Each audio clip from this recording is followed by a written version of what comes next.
vagabond? You know the rules, eh? There's no rules. You're kind of pretty. I don't know if I want to fight you. Ooh, Sonny. Come on now. Take time.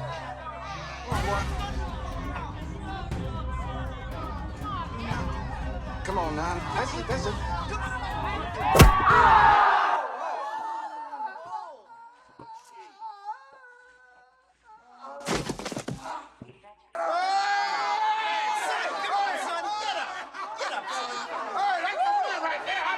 The film begins under an overpass in a rough neighborhood of Los Angeles, where a shady deal is taking place among illegally employed workers. For $100, a young man buys a packet of powder, but as soon as he tries to inhale it, he realizes it is nothing more than sugar. In response, the gang beats him and douses him with gasoline. Their leader mercilessly sets him on fire. Flames engulf the victim from head to toe, and in critical condition he is rushed to the hospital. The doctor tells the man's wife that her husband's situation is grave and saving him will be nearly impossible. He advises her not to bring their daughter to the hospital anymore and asks if they have relatives who could take care of them. Through tears, the woman admits they do not, and she prepares to leave. At that moment, heart-wrenching screams echo from the emergency room. The man repeatedly cries out the name Leon. Meanwhile, in Djibouti, North Africa, a young Belgian named Leon is serving in the French Foreign Legion. A pair of messengers bring him a letter, but decide to mock him before handing it over. Leon's stern temperament quickly puts them in their place, and the frightened messengers flee. He gives the letter to the adjutant, requesting leave. The letter reveals that his brother's wife had been trying to reach him at the barracks, but no one passed the message along. Leon explains that his brother is gravely ill and could die at any moment. The adjutant refuses to release him, arguing that they are on duty and war could break out at any time. He warns that if Leon insists, his remaining 6 months of service could easily turn into 6 years. In anger, Leon lashes out, and the commander orders him locked inside a box to cool off. 2 fellow soldiers drag Leon toward a makeshift cell, but he refuses to comply and fights back. In the struggle, he manages to break free, leap into a truck, and escape. That evening, the soldiers return to the adjutant with bad news. They failed to catch the deserter. The adjutant remarks that Leon will not survive long. If the locals do not kill him, the desert itself surely will. Still, he orders men to be sent to the port, knowing that the sea is the deserter's only real escape route. Through the night, Leon trudges across the desert and finally reaches the Gulf of Aden by morning. The next day, legionnaires search the port, but Leon manages to remain unnoticed. He finds work as a coal stoker in the engine room of a freighter, with the promise of passage to Los Angeles.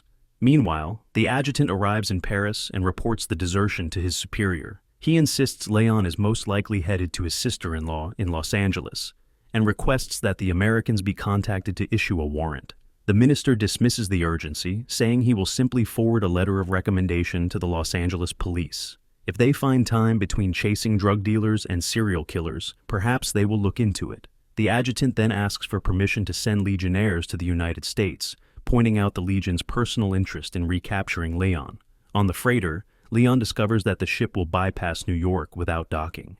He reminds his employer that their deal was for Los Angeles, but the man refuses to release free labor. He warns Leon that without a visa or a green card, he will be nothing but a homeless nobody in America, and threatens to report him as a deserter if he disobeys. But Leon is unfazed by the threats. He strikes the schemer, then leaps overboard into the icy waters, swimming toward the city. Wandering the streets, Leon wonders how he will find the money to reach Los Angeles. Attempts to call his brother's wife without coins fail miserably. Soon he notices a crowd gathered under an overpass. Curious, he approaches and discovers an underground street fight. The fighters brawl for modest prizes while spectators bet cash on the spot, handing their wagers to the limping organizer, a man named Joshua. When the reigning champion refused to continue fighting, Joshua called for new challengers. Among the volunteers was Leon, forced into the ring out of desperation. The organizer quickly gave him a striking nickname, the Lion.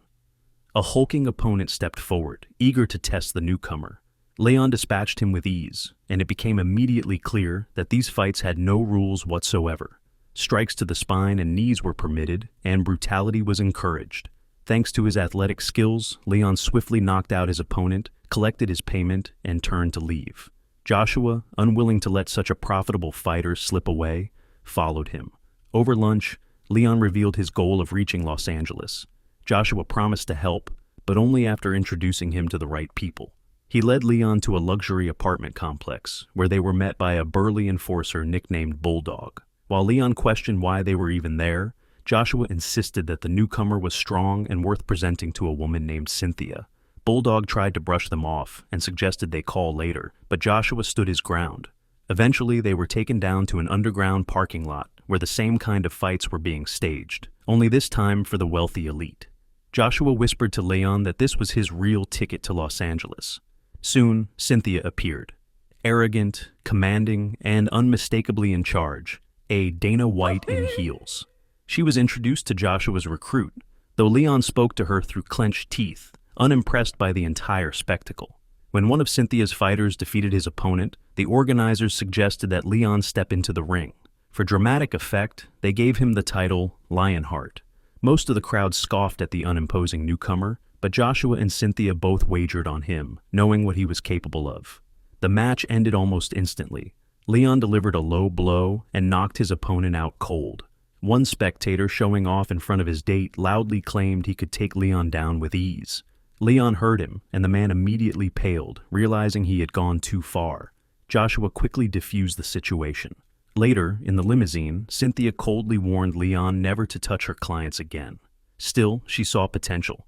In underground fighting, a man with an ordinary appearance but extraordinary skills was a gold mine, since gamblers consistently underestimated him. Leon, however, refused to fight again. He only wanted to earn enough for his journey and a fresh start in America. Promises of large payoffs failed to sway him. He stepped out of the limousine and went to search for shelter. Meanwhile, Cynthia handed Joshua her personal number, instructing him to keep recruiting the reluctant newcomer. Joshua hobbled after Leon, but the fighter tried to give him some money to make him leave. Joshua insisted it was not about the cash. He simply wanted to help an undocumented foreigner survive and warned him not to flash bills in those neighborhoods. Their conversation caught the attention of a gang of street thugs. In a dark alley, Leon and Joshua were surrounded, but together they easily dispatched the attackers, who looked more like fitness models than criminals. The fight forged a fragile bond between them. Later, in a taxi, Joshua suggested accompanying Leon to Los Angeles, reminding him that he did not know the local rules and could easily get into trouble. Leon finally agreed, but only on one condition: no more talk of fighting. Once in Los Angeles, Leon went straight to the hospital, only to learn that his brother had died a few days earlier. The doctor explained that the culprits had been caught and would face justice, but the family was left with enormous debts and unpaid bills. Crushed, Leon once again pushed Joshua away. But the persistent man refused to quit and continued following him. Realizing he could not rid himself of his companion, Leon asked Joshua to find his sister-in-law's apartment. Joshua managed to do so, and as Leon climbed the stairs, he encountered his brother's daughter. In their brief exchange, he realized she was his niece. The girl explained that her mother did not allow her to talk to strangers, and Leon agreed that her mother was right. At that moment, raised voices echoed from upstairs. The landlord was shouting at Helen, Leon's sister-in-law, demanding she repay a $400 debt and threatening to evict her by the following week. The little girl led Leon to her mother and curiously asked if he was indeed a stranger. Helen told her daughter to go inside and draw with her chalks. The conversation with Helen went poorly. She blamed Leon for everything, for arriving too late when she had begged him to visit his dying brother, and for taking the blame years earlier that spared her husband from prison. Bitterly, she remarked that it would have been better if her husband had served time than ended up in the condition he did. Leon countered that his brother would not have survived prison and would have died there, but Helen dismissed him and declared that her only family now was her daughter Nicole and herself. Leon tried to offer her money, but Helen flatly refused to take it. Meanwhile, the Legionnaires had already begun watching the apartment, narrowly missing Leon inside. Seeing his companion's dejection, Joshua took him to a bar to unwind. Over drinks, Joshua revealed that he too had once been a skilled fighter, until Cynthia threw him against a brutal opponent who left him crippled. Leon, a little drunk, even found time to flirt with a local beauty. Afterward, Joshua drove him to a lavish apartment, claiming it belonged to a friend who was away. Leon collapsed fully dressed on the bed, only to wake the next morning to the sound of gym equipment. It turned out the apartment belonged to Cynthia herself. She had returned and immediately set about taking control of him. She ordered the staff to burn his old clothes, then dragged him on a shopping spree. Using every trick at her disposal, she tried to draw him into her world, seducing him, showering him with expensive gifts, and promising a future by her side. Yet, while wandering the streets and seeing countless homeless people, including a girl the same age as his niece, Leon realized how easily his own family could share their fate. The thought convinced him to agree to fight. He asked Cynthia for one more favor, to open a bank account under a false name. He also refused to live in her luxurious apartment, insisting that if he was to be a fighter, he should live like one, not like a prince in a palace. Soon, Cynthia arranged his first official fight in Los Angeles. His opponent was a Scotsman in a kilt who, under the guise of a friendly handshake, slyly jabbed Leon in the eye to gain an early advantage. The fight was grueling and exhausting, but in the end, Leon triumphed. To humiliate his rival, he dragged him over to his manager's car and beat him mercilessly in front of them. Meanwhile, the Legionnaires had moved into an apartment across from Helen's, keeping close watch on the situation. At that time, Joshua visited Helen disguised as an insurance agent. He repeated the story Leon had invented, that her husband had secretly opened an emergency account and now she would receive a steady monthly payment. Overjoyed, Nicole immediately asked her mother if this meant she could finally have the bicycle she had always dreamed of. Helen struggled to believe their financial hardships were over, but Joshua, before leaving, asked only one thing: that she buy the girl that bicycle, since her father surely would have wanted it. Meanwhile, Leon's popularity in the underground fighting circuit soared. He defeated opponents of every weight class and style, from wrestlers to exotic capoeira fighters. Bookmakers' odds shifted more and more in his favor, and his victories became increasingly predictable. One day during a run, Leon decided to check on his family. From a distance, he saw his niece happily riding her new bicycle and sighed with relief. But at that moment, the Legionnaires spotted him. They rushed after him, but by the time they reached the street, Leon had already vanished. The following day, Cynthia pressed Joshua for information about Helen, the woman receiving all of Leon's money. She ordered him to make sure Leon kept fighting and sweetened the demand with a bit of cash. After Joshua left, she instructed her assistant to keep Leon under close surveillance. During another run, Leon stopped to talk to his niece. His former comrades seized the opportunity and surrounded him. Leon pleaded for just one more week, promising to earn enough for his family before surrendering, but they refused. In the fight that followed, Mustafa broke Leon's ribs, but Leon managed to knock them out by collapsing a pigeon loft on them. At that moment, one of Cynthia's men drove up and helped Leon escape. The doctor informed Leon that his ribs were broken and he needed to rest at home for at least a month. But Leon handed him some money and asked him not to tell anyone about the injury. That evening, Joshua visited Helen and confessed that the insurance policy never existed. He brought Leon along and explained that the man was destroying his body for the sake of her family. At last, Leon told her the truth. They moved Helen and her daughter into a new apartment, stocked it with food, and Leon asked her not to go back to work. Meanwhile, Cynthia met with the Legionnaires. Together they watched recordings of a German fighter named Attila. His strategy was simple but brutal: allow opponents to tire themselves out, then unleash his strength and beat them mercilessly.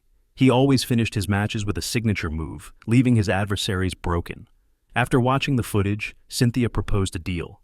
The Legionnaires were not to touch Leon until the fight. She promised Attila would cripple him, leaving them a worthless man to claim. They agreed on the condition that they would watch from the front row. Cynthia then presented Leon to a group of wealthy gamblers. She gave them an edited tape of Attila's fight, cut off just before the moment when the German truly began fighting back.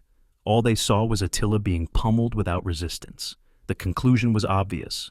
Bets should be placed on Leon. To further stoke the excitement, Cynthia announced she would personally put $250,000 on him. A few days later, Attila arrived in Los Angeles by private jet, accompanied by his Persian cat. Bets were being taken at a luxurious mansion, and the stakes were enormous. Before the match, Joshua visited Leon to encourage him, but accidentally tapped his injured ribs. Leon grimaced in pain, and Joshua was shocked that he had hidden such a serious injury. Rushing to Cynthia, he demanded to know who she had bet on. She dodged the question and merely pointed to the odds. With so few bets on Attila, his victory would pay 3-1. Joshua realized the setup, and, after much hesitation, made his own wager. The time for the fight finally came. Leon entered the tent and immediately noticed the Legionnaires in the front row.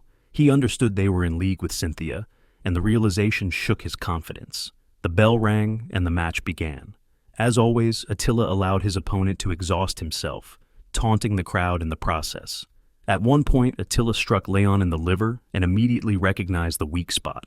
Once the audience had their fill of spectacle, the German unleashed a savage beating. Leon was knocked down again and again. During one pause, Joshua crawled to his side, begging him not to get up, reminding him of his own story of being crippled for life. But Leon replied that he could not give up. Not when all the money had been wagered for the sake of his family. Summoning every ounce of strength, he rose, only to be battered once more by a storm of crushing blows. Even the Legionnaires were unsettled by the sight. Desperate to save him, Joshua confessed that he had bet everything on Attila and promised to share half if Leon surrendered. For the first time, his words carried no greed, only genuine concern. But Leon's response was fury. Fueled by rage and the roaring of the crowd, Leon rose again.